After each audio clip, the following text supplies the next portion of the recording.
South China Morning Post, 1st of March 2023, the U.S. is adamant about ending the China-Taiwan conflict, so the region must perform a deadly balancing act.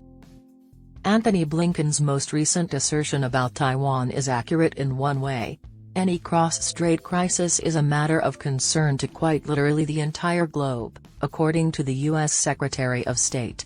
That is true because Washington purposefully heightened already high tensions, setting off an explosive keg from a dominant China. It is understandable why the entire neighborhood is alarmed when arsonists like Blinken threaten to torch a home in Taiwan to save it.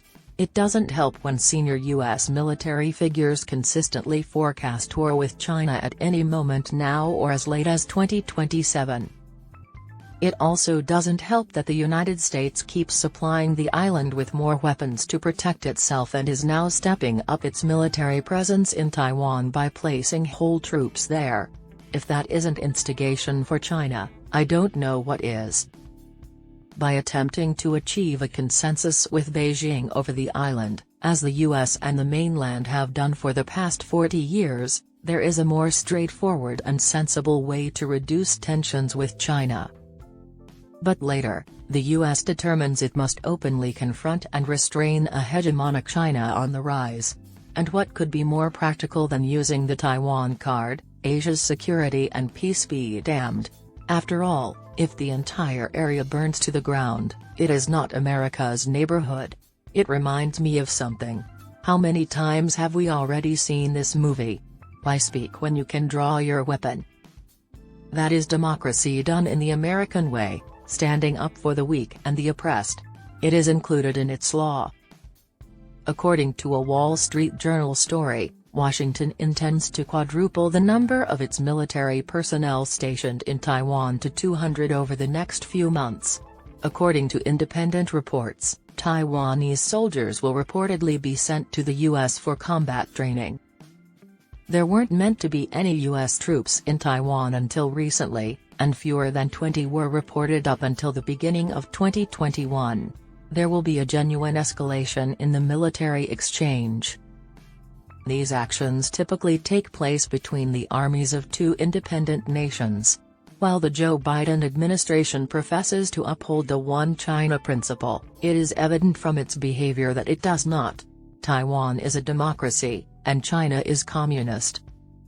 President Tsai Ing-wen attempted to contain the growing U.S. military presence for a while, but she no longer made an effort.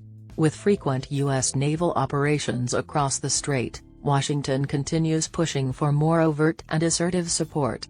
The only means of preventing Chinese hostility is through it.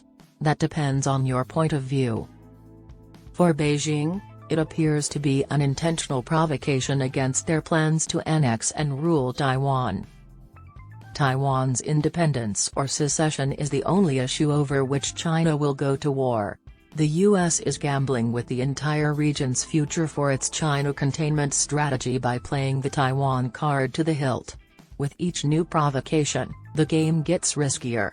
One such provocation is the anticipated visit by Republican House Speaker Kevin McCarthy, who will follow the path of his Democrat predecessor Nancy Pelosi.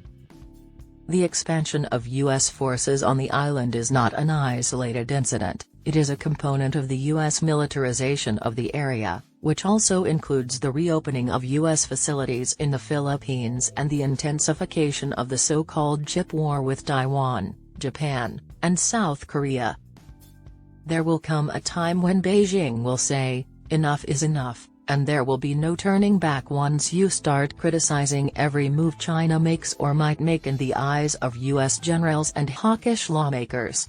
When a stray Chinese spy balloon is purposefully made into a global incident, it demonstrates that U.S. officials have lost all sense of proportion and cannot reasonably be relied upon to deal with an illogical China.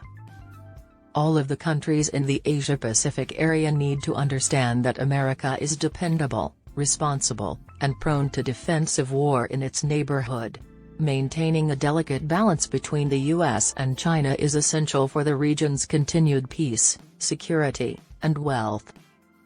Siding with one and joining forces to attack the other will only lead to catastrophe. China needs to understand this lesson.